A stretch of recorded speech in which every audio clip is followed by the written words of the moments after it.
Hey everyone, welcome to the Waterfield webinar, selecting the right WFO platform for your business. Before we jump into the material, I want to invite you to please take a minute, and if you probably came to this webinar with one or two specific questions in mind. So I want to invite you to please drop that in the chat now.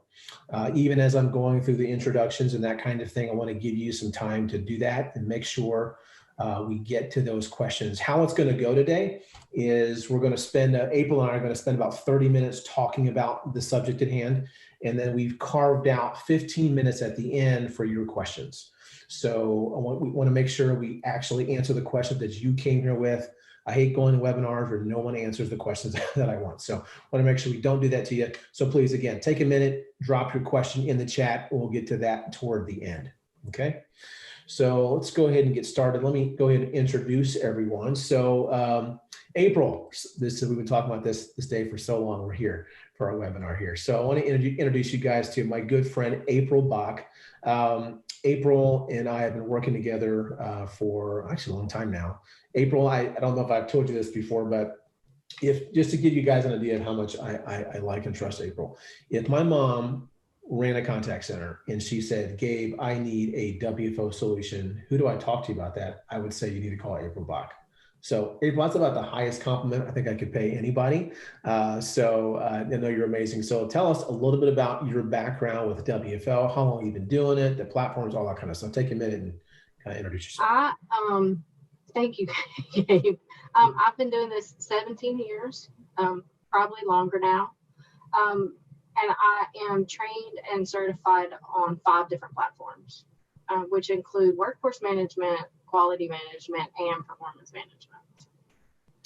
And I think I make this joke all the time, April, but I'm serious. I say April has forgotten more about WFO than most of us will ever know. It's because you eat, sleep, and breathe this stuff. But I think what's interesting about your skill set is usually, in my experience, you've got 2 different skill sets. Someone who's very good at what I'll call being a gearhead, being able to talk technical and that kind of thing. And then another skill set entirely of being able to talk to the business and just talk in layman's terms and basically in ways that people understand. And you have the very rare gift of being able to do both of those, which is why I think the people who are here on this webinar today are really going to get a lot of the things you have to say. So I'm excited about that. Quick note about myself, everyone. Gabe Harris here. I've been at Waterfield for about 4 years. My job is to basically serve technology partners and end customers. I do a bit of both. I also work with some WFO manufacturers to coordinate services projects. So I've got my nose in WFO a lot, not nearly as much as April does. April's the star of the show today. Fun fact about both of us, April's happy place is llamas and llama farms, right, April? And fun fact about myself is I own more Lego sets than all my kids combined. That's true. One just got delivered yesterday. That's true. I'm not making that up. So let's get into the nitty gritty. So Waterfield, a little background on us. We're not to be confused with Waterford. I get that all the time. I had a customer say, "Oh, we love your crystals," and that's not us. Waterfield we're contact center people. So the easiest way to explain what we do is if it involves the contact center, we do it. From the consultation, strategic vision, to implementation, to support and managed service, we do all that stuff across a number of different platforms and technologies. 1 out of every 3 Fortune 100 companies today are using stuff that we built.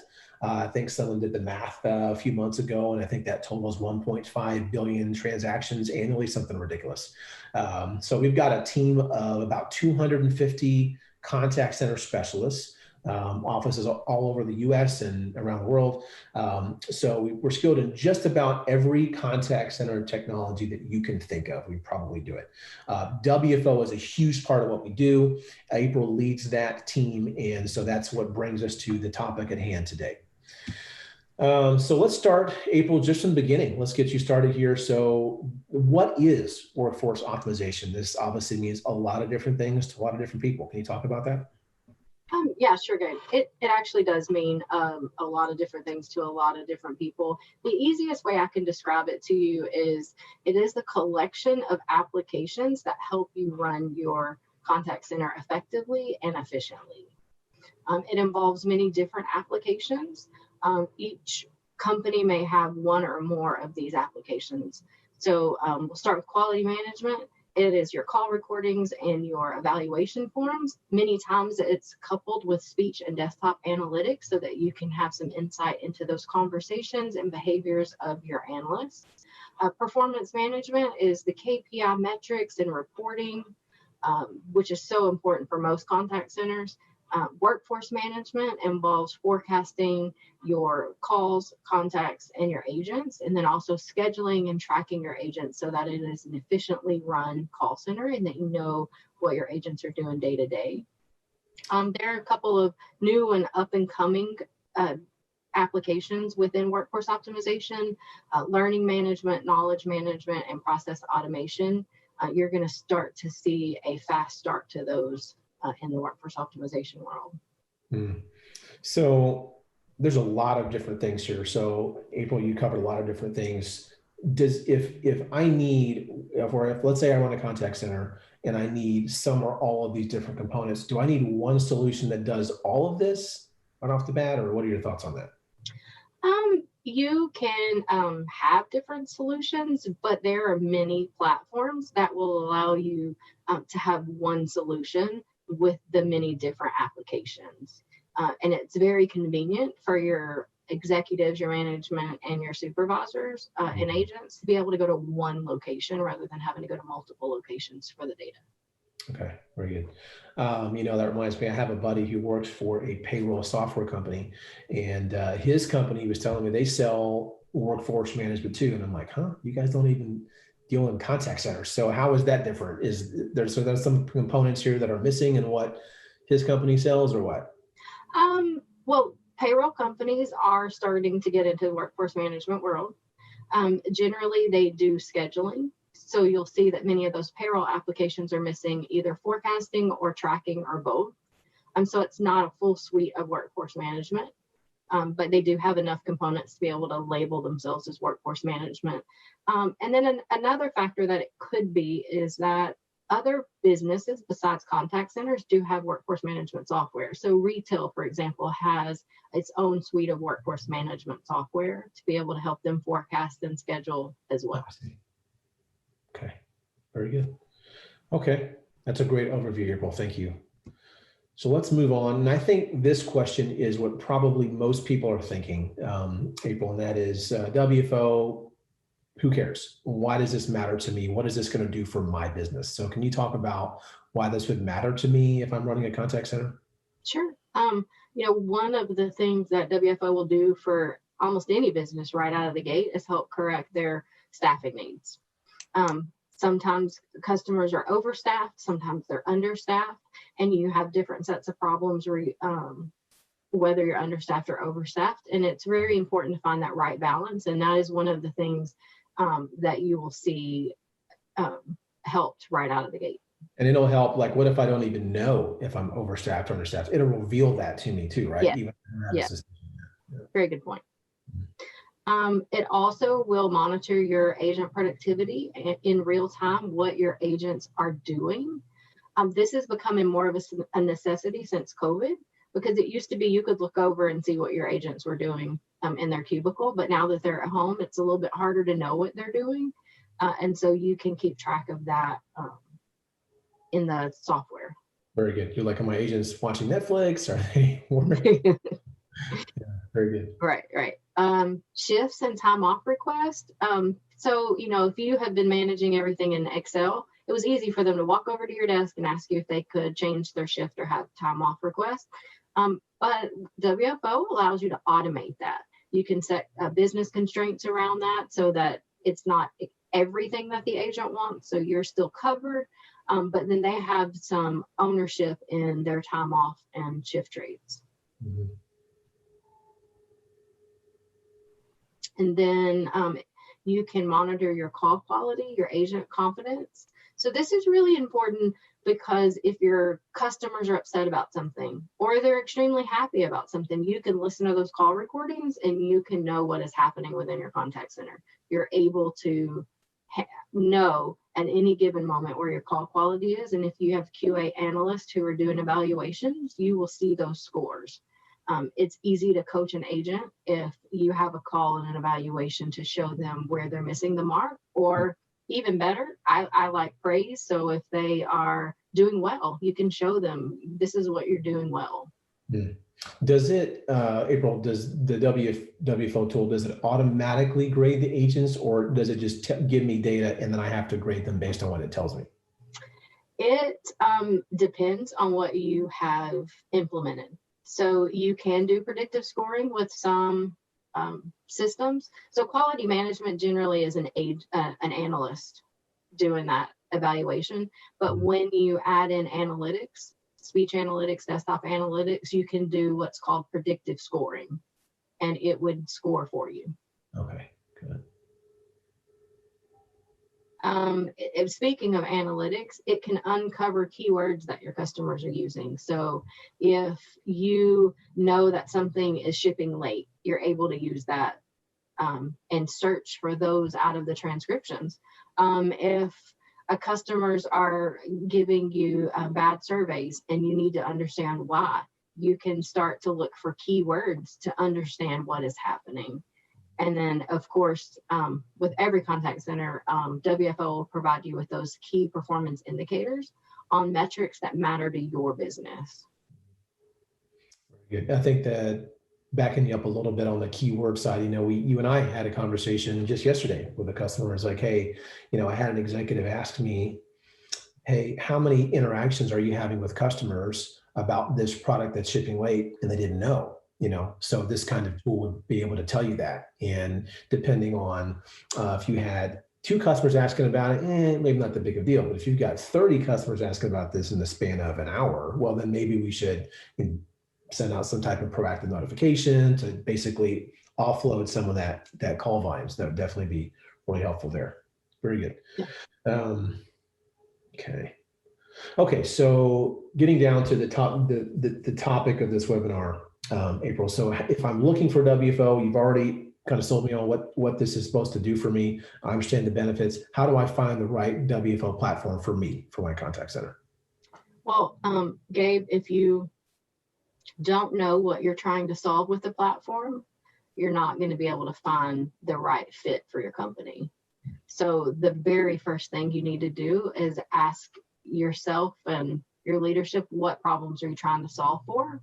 And not only why are you trying to solve for them, why are you trying to solve for them? That why will help you drive into exactly what you need to do. And you can get to this answer by taking an honest assessment of your contact center. How do your customers rate you? What do they say you do well? What do they say you need improvement on? And the same type of questions with your agents, because a happy agent is a happy customer. One of our vendors says that all of the time, and it's so important. If you have happy employees, then you can keep your customers happy. And then once you have that assessment, how will these changes impact your customer experience? So I'm going to share an example of this, what April's talking about. So we had one of our customers, they deal in very seasonal sales. They're in the candy business. So they're a very prominent company.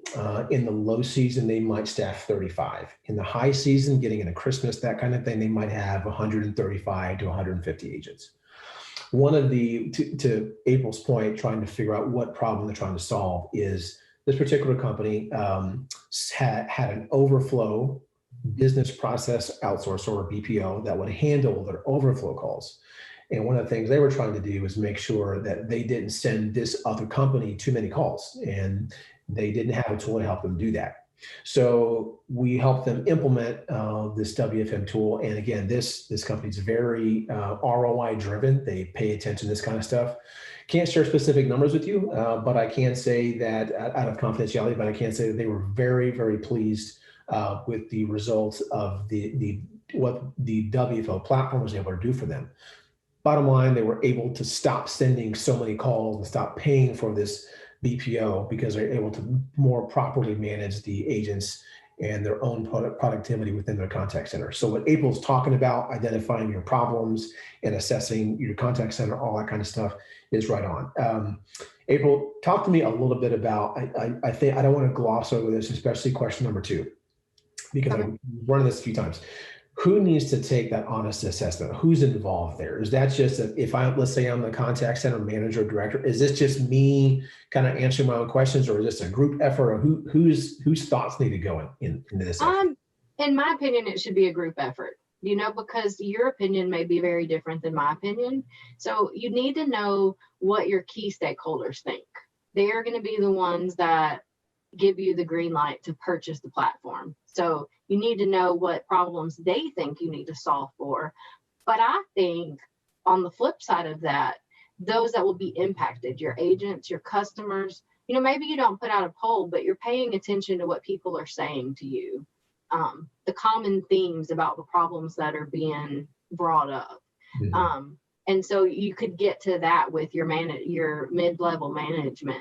What are you hearing from the customers? What are you hearing from the agents? Where are our pain points that we want to look at and improve on? Mm-hmm.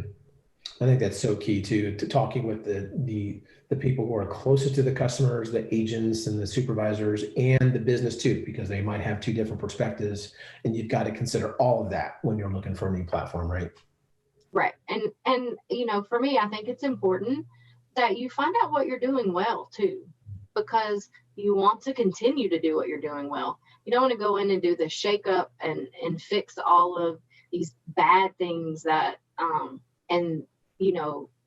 unalign with what you're doing so well, because most companies are doing plenty well, and they just have areas that they could improve on. And so that's why I say an honest assessment, because you want to know both sides of it. Right. Not everything needs to be fixed. Some things could just right. remain, right? Very good. Okay. All right. So there's a different sort of set of questions. Going back to the slide earlier, April, with the wheel, maybe I don't need the complete suite of workforce optimization. Maybe I just need one of these pieces. It looks like there might be some specific questions for each of these. We missed the slide. Do you see it? Mm-mm. Can you go back one? I've got one. Yeah, here we go. With the 6 blocks? That one? Yeah. You want to talk about this one first? We can. Yeah, I think. Yes. Sorry. Are they out of order? All right. That's okay. Okay. Technology glitch. Sorry, guys. It's all good. So this one is about, so if I was going to, let's say I've already decided what my requirements are. I've done the assessment like you're advising me to do and got all of that. So, anybody I ask, or any vendor, any manufacturer I approach, is going to ask me a set of questions. So just to save time, what information should I prepare for that conversation? The very first question that they're going to want to know is, what ACD do you currently have? And more specifically, are you looking for a new one? Different WFO platforms pair nicely with different ACDs.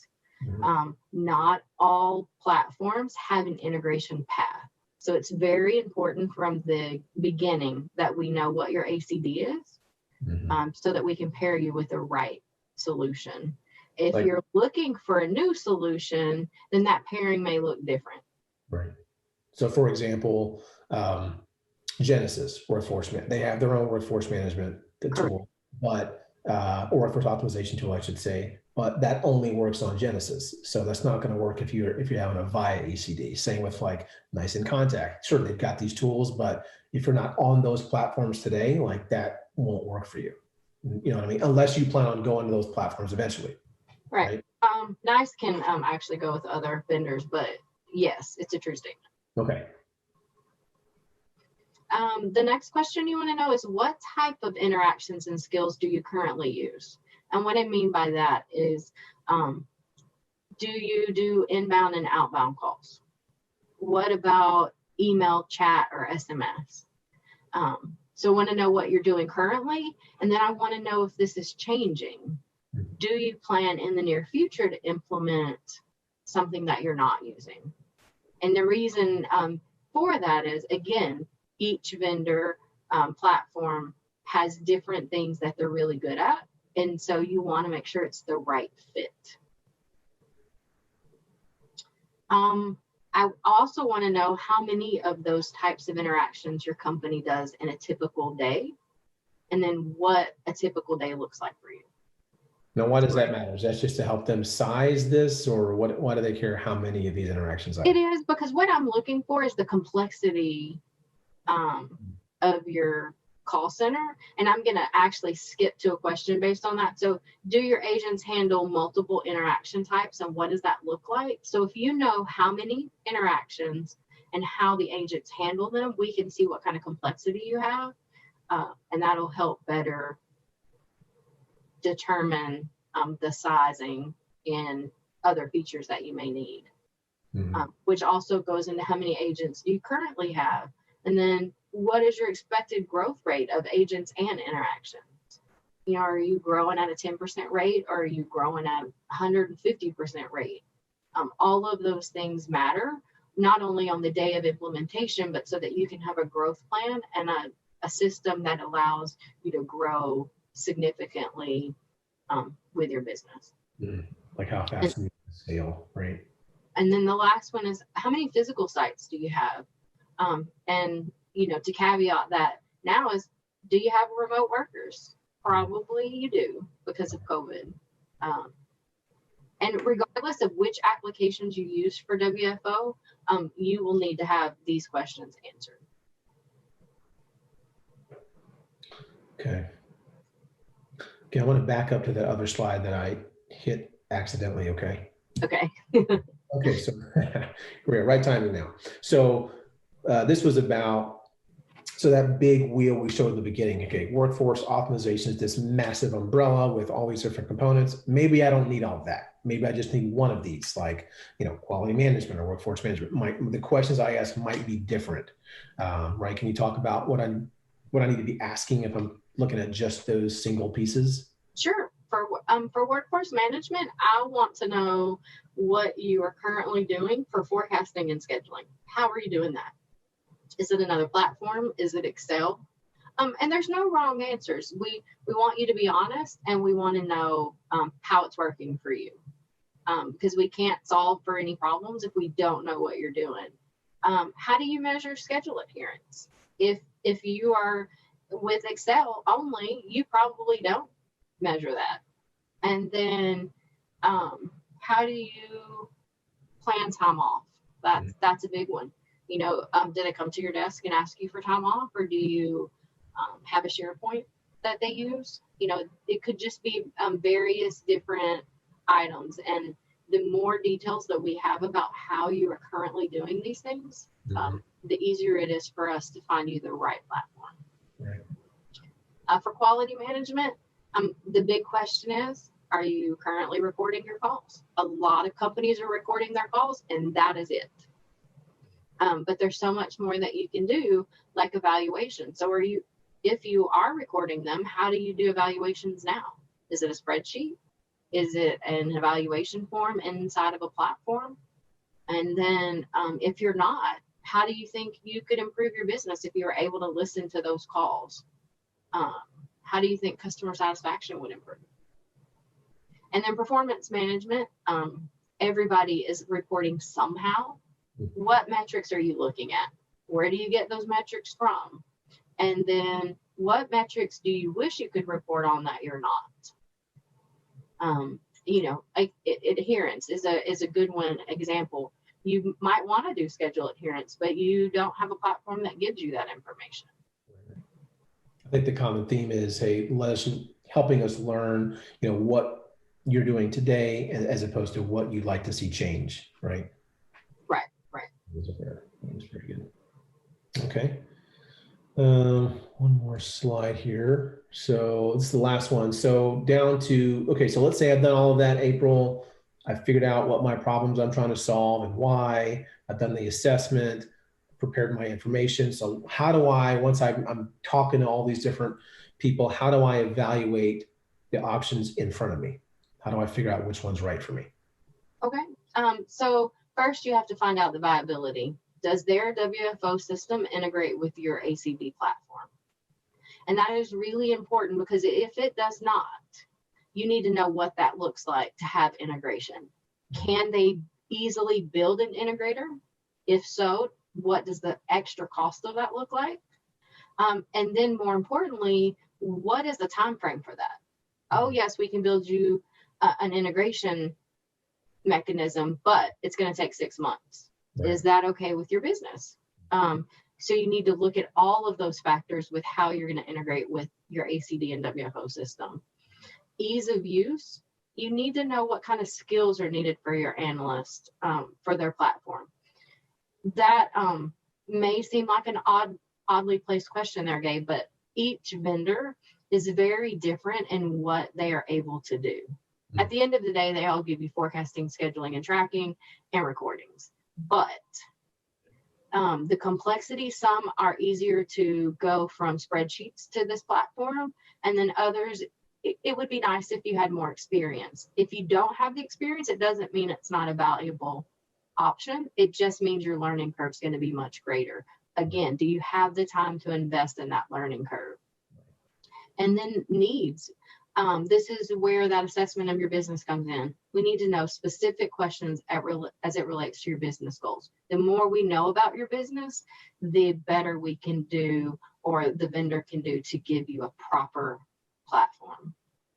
Cost is another important factor. You need to know, is the system on-premise or is it cloud? And when you look at on-premise versus cloud, make sure that do you need additional equipment? And if so, what are the costs to buy that additional equipment? All of that factors into what your bottom line is, to make sure you're not just looking at user fees. You need to look at it as a whole. And then implementation. What's the turnaround time to implement and train? Can they pull the system up in two months, or does this take 6 months to do? And then again, what is a learning curve for your agents? Yeah, this goes back to your ease of use, right? Like, what skills do I need to use this? So if this is going to take me 2 weeks to train, or am I going to need 18 months to get good at this? Right.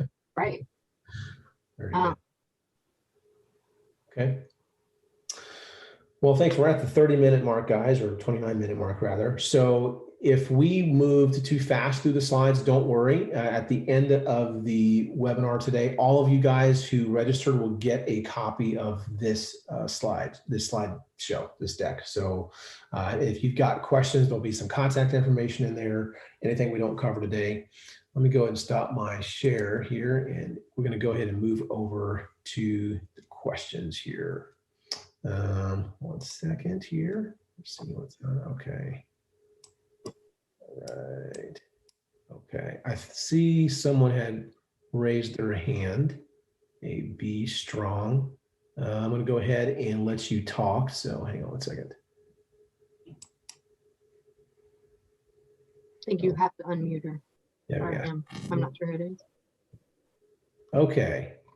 Hi. Hi. There we go. That working.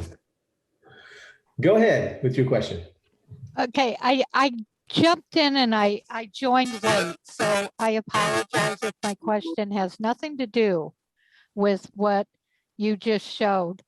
But the integration between the product, is that through the PBX, or is that through like a call management system?